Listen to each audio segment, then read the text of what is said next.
pagtuturo, alam niyo po ba na gitiyagaan niya yung mister niya? Ngayon natuto English at Tagalog at kung ano man lingwahe mayroon sila.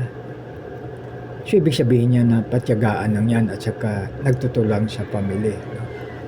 So yan, no? So kaya napakaganda pag yan ang gagawin natin. No? So basahin ko ulit yung kay Apostol Pablo, no?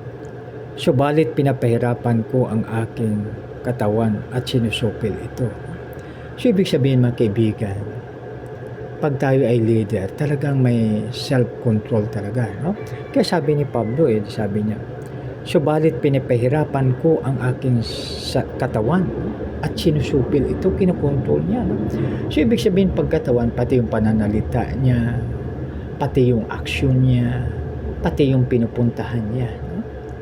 So kasi ito si Apostol Pablo ay grabing missionary journey yung kanyang napuntahan. Ibig sabihin na gala siya, pero sa kanyang paggala, dala niya ang magandang balita.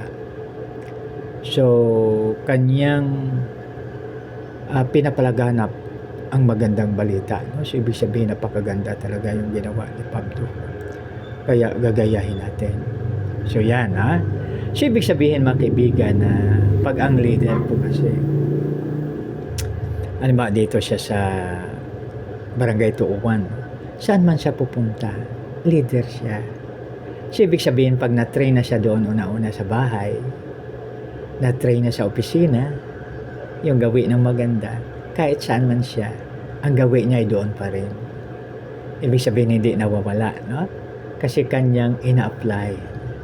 Kaya napakaganda pag gano'n mga kaibigan. No? So, yan, no? So, sabi ng ating apostol, sabi niya, pinapahirapan ko ang aking katawan at sinusupil ito. So, kinukontrol. Kaya mga kaibigan, no? So, una-una natin i-pray na i-control yung ating pananalita. Na i-control ni Lord. At sanayin po natin ang ating sarili. Na bawat araw magbasa tayo ng chapter ng Biblia, isang chapter. Kasi siya ay basic instructions before leaving earth. So, pag pwede, dalawang lingwahe, English at Tagalog, o kung halimbawa, Bisaya, Tagalog, Ilonggo, English. No? So, sa inyong abang lingkod ay bali 5 po. No? So, English, Pilipino, o kaya Tagalog, Espanyol, Ilocano, Cebuano, at saka Hiligayno. So, para yung mga words, no, masanay po tayo. No?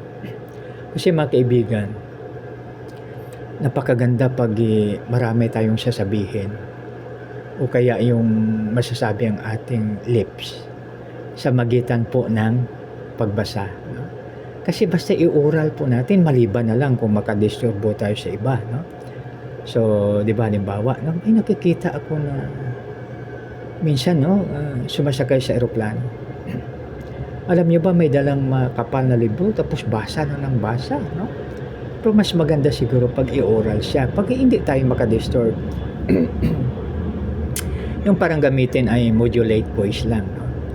So, modulate voice. So, ulitin ko ulit mga kaibigan, ang sinabi po ng ating apostol.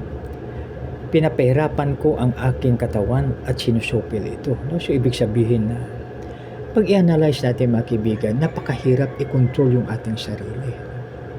Subalit, ang sabi ng Apostol Pablo, pinapahirapan ko at sinusupil. So, ibig sabihin, hindi yung wants ng katawan natin, kundi talagang kung ano yung pinakamaganda na kaluwalhati sa ating Creator. So, yan mga kaibigan. No?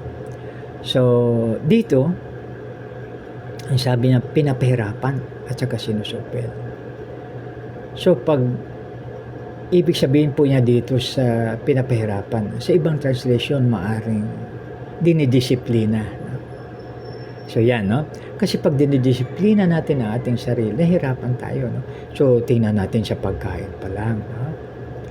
So, pag ating disiplinahin, o kaya pag ating i-train ang ating katawan na tayo ikakain na tamang-tama lang, no?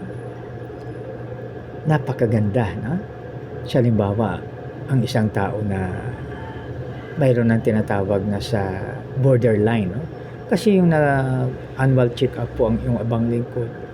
Ang sabi ng doktor, sabi niya, borderline na po kayo. Pag lumampas ka dito, diabetes ka na. Magkaroon ka na ng diabetes. So, siyempre ang doktor mag-advise yan. Sabi ng doktor, no, o iwasan mo na yung ganito, no? Iwasan mo na yung ganito. Tapos sabi ko naman, minsan biruan kami, sabi ko, sa taong may diabetes, sabi ko, Brad, ikaw ay may diabetes na. Bawal po sa iyo ang lahat na matamis. Subalit, pwedeng buwidit sa iyo ang pinakamatamis na pagmamahal ng iyong misis. No? Siyempre, joke lang yun. No? So yan, no? Siyempre yung kasi yung tamis ng pag-ibig ay nakakatulong doon sa taong may diabetes. Bawal ang matamis, subalit pwede